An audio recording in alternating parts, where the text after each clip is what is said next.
hubungan suami istri bila tidak diperhatikan dengan baik. Apalagi kalau ada suami, jangan buka HP saya, jangan buka-buka HP saya. Wah, ini mulai nih. Sama juga istri begitu, jangan pegang HP saya, jangan buka HP saya. Ini sudah tidak ada keterbukaan suami istri. Anak tidak boleh membatasi orang tuanya nggak boleh buka HP-nya. Anak harus terbuka, harus orang tua harus bisa membuka HP semua anaknya. Kalau ada anak, Umi nggak boleh buka. Ini yang berkuasa anak, apa ibu? Kata bapak. Yang bertanggung jawab terhadap pendidikan anak adalah orang tua. Maka jangan sekali-kali sampai orang tuanya dikalahkan oleh anaknya dengan mengucapkan jangan buka-buka HP saya. Ini berarti kita nggak boleh ngomong dia. Kita jalankan dengan cara amar ma'ruf nahi munkar. Maka bahasanya praktis aja, kita kilah selesai. Ya. Jadi kalau nggak usah saya kayak gitu-gitu bu, ini. Oh, nah nanti kalau udah kilah bertakwalah kepada Allah, habis itu dia akan nanya, maksudnya apa Ustazah? Ya baru diterangkan.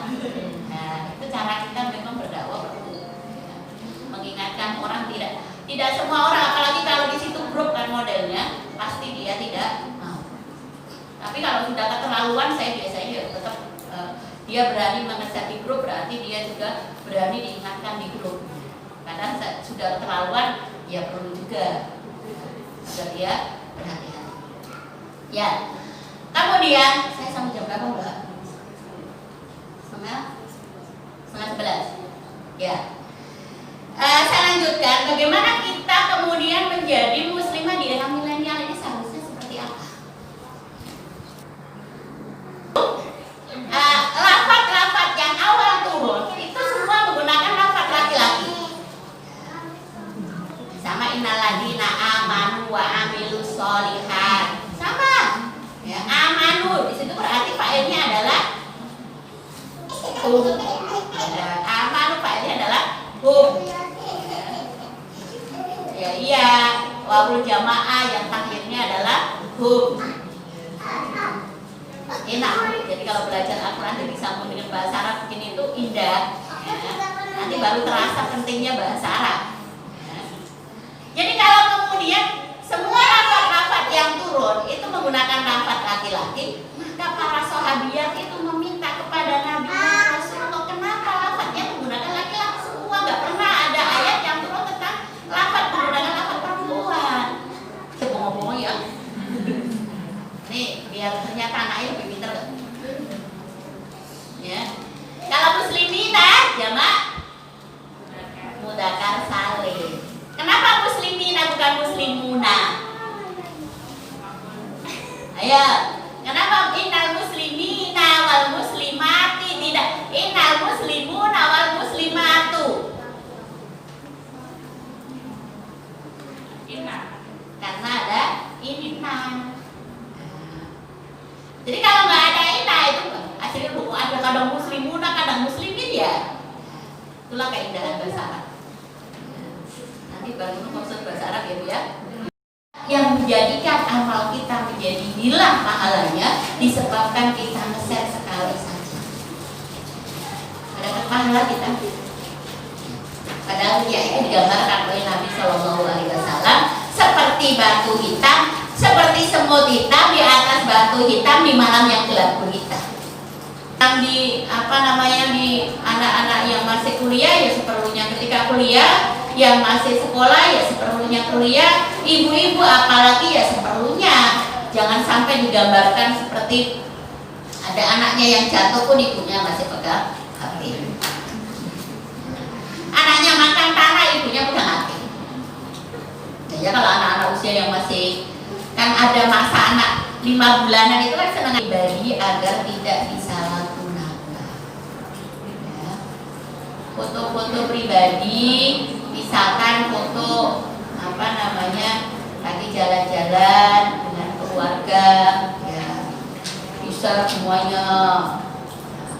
Kecuali memang kita ke teman-teman yang memang dia nanti tidak menyalahgunakan.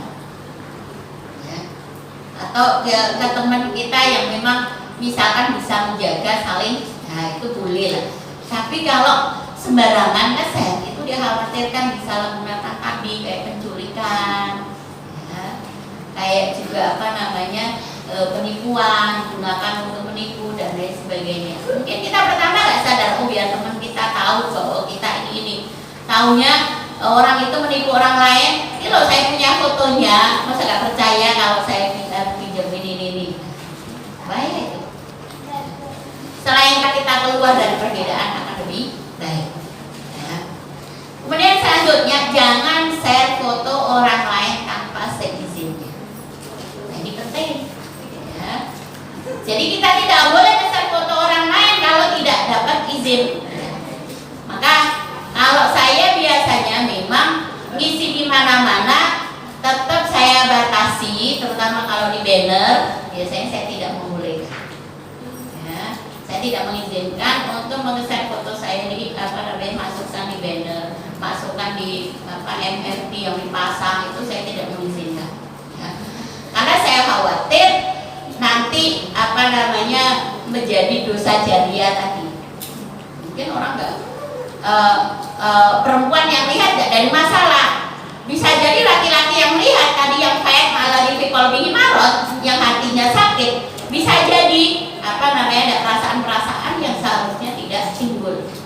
Nah, Khotob itu ketika jadi khalifah kemudian menetapkan tahun baru Hijriah itu setelah Nabi Muhammad SAW meninggal dunia. Ini sangat jelas. Jadi tahun Hijriah itu gak ada di masa Nabi. Masa Nabi itu adanya adalah tahun gajah, ya, sesuai dengan kondisi-kondisi. Munculnya tahun baru Hijriah itu adalah setelah masa Umar bin Khattab, dan itu atas usulan Umar bin Khattab dan para sahabat yang lain, sehingga muncullah tahun baru, tahun Hijriah, yang dimulai dengan hijrahnya Nabi SAW dari Mekah ke Masya Allah, makanya hati-hati ya. Itu contoh kaitannya dengan hadis palsu, dengan hadis dhaif. Banyak hadis-hadis yang lain yang biasanya, terutama fadail keutamaan yang tidak ada dasar yang sahih. Makanya jangan kalau udah dapat jangan langsung, oh bagus sekali, langsung share gitu aja. Jadi itu semua dipertanggungjawabkan oleh Allah Subhanahu Wa Taala. Yang paling banyak sekarang yang lagi muncul juga pahala-pahala yang diberikan kepada perempuan, dan itu hadisnya juga nggak bisa dipertanggungjawabkan. Contohnya, perempuan kalau nyuci baju suaminya akan berukuran dosanya 1000 kali. Itu sama. Sodikot itu artinya jujur, berkata benar, ya, tidak berbohong. Itu namanya sodikot. Karena jujur bilang kalau zaman sekarang kayaknya jujur itu repot ya. Jujur itu tidak bisa dipercaya. Loh, gimana tuh jujur kok tidak bisa dipercaya? Ya kalau ada istilah jujur hancur itu Masya Allah, berarti memang sifat jujur itu sudah terangkat dari tempat bumi. Bisa jadi jujur juga gak dipercaya orang, itu repot. Dalam dunia perdagangan misalkan, dia berdagang tetap jujur, tapi kemudian orang tidak percaya dengan kejujuran itu. Dalam mengerjakan soal ketika ujian juga harus jujur. Ini saya bilang mencari orang jujur, apalagi sekarang ujiannya pakai online ya. Kira-kira jujur apa enggak?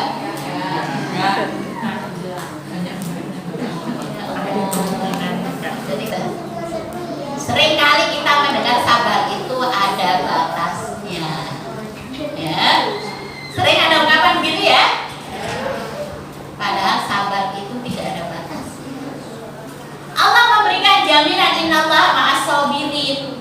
Allah itu akan bersama dengan orang-orang yang sabar.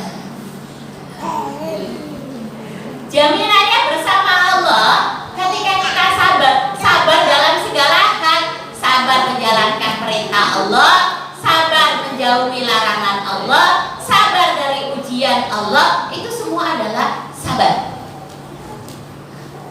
Maka kalau dalam pengajian itu biasanya saya sampaikan, kalau panitia, pengurus pengajian gak sabar itu buktinya apa? Buktinya kalau dia ngasih undangan ke orang setelah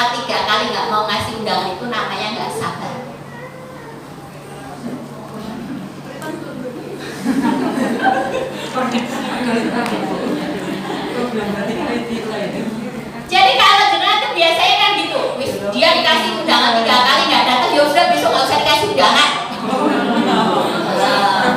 Itu namanya karena sifat yang dalam hal ini dalam masalah sholat, kenapa yang disebutkan adalah khosyi'ah? Karena untuk mencapai khosyi'ah itu susah.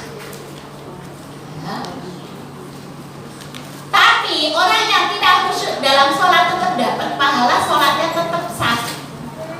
Itu adalah kenikmatan. Coba kalau khusyuk itu menjadi rukun sholat, nggak ada yang sah sholatnya. Jadi kalau syaratnya, maksudnya rukun sholat termasuk khusyuk dalam sholat, ya Allah, mungkin kita mulangi berapa kali harus setiap hari. Tapi dengan rahmat Allah, Allah itu tidak menjadikan khusyuk itu menjadi rukun, tetapi menjadi anjuran. Karena kalau khusyuk nggak khusyuk itu kita baru Allahu Akbar, kemudian Alhamdulillahirabbil alamin. Kayaknya tadi saya merasa lupa terdetek seperti itu. Atau kita misalkan dengar ada ting ting, oh ada yang WA. Kan biasanya di setel beda-beda ya Bu ya. WA sama apa namanya FB, ada telepon beda-beda. Oh ada telepon. Jenengan kalau pikir terus, oh kira-kira telepon siapa ya, bahas apa ya, itu menjadi tidak khusyuk. Tapi juga kalau seperti itu jenengan lanjutkan, itu bisa menjadi sifatnya orang munafik. Tapi kalau kita terdetik cuma ting ting, oh ada tamu, sudah nggak usah dibahas tamunya siapa, kira-kira siapa, bahas siapa, nggak usah dibahas. Lanjutkan di sholat.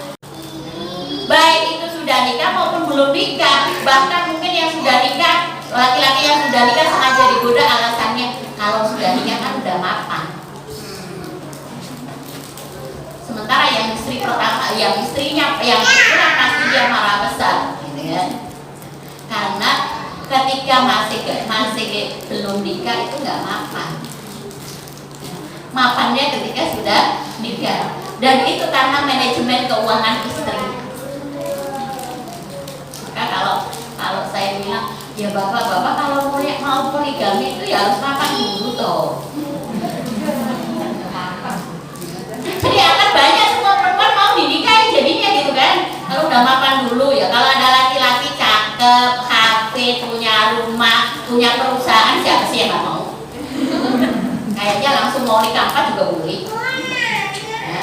Kan punya perusahaan, langsung bikin rumah 1, 2, 3, 4 jejer. Nah,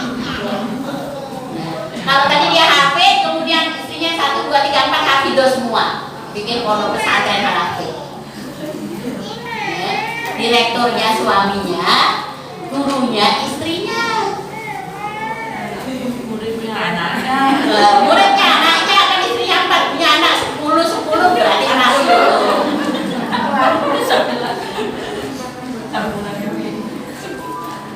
Sudah satu kampung itu ya. Nanti habis 40 punya mantu 40 juga ya, 80.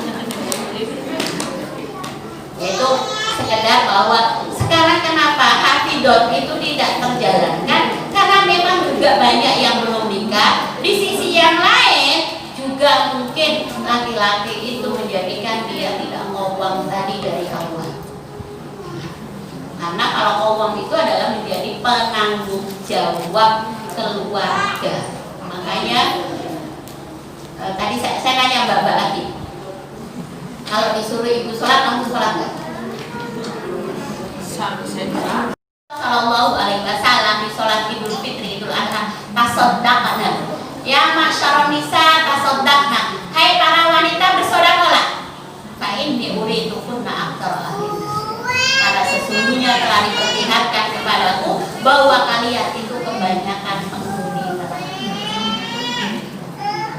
Maka namanya adalah dengan cara sedekah. Itu menjadi mengurangi jumlah perempuan di neraka itu dengan sedekah.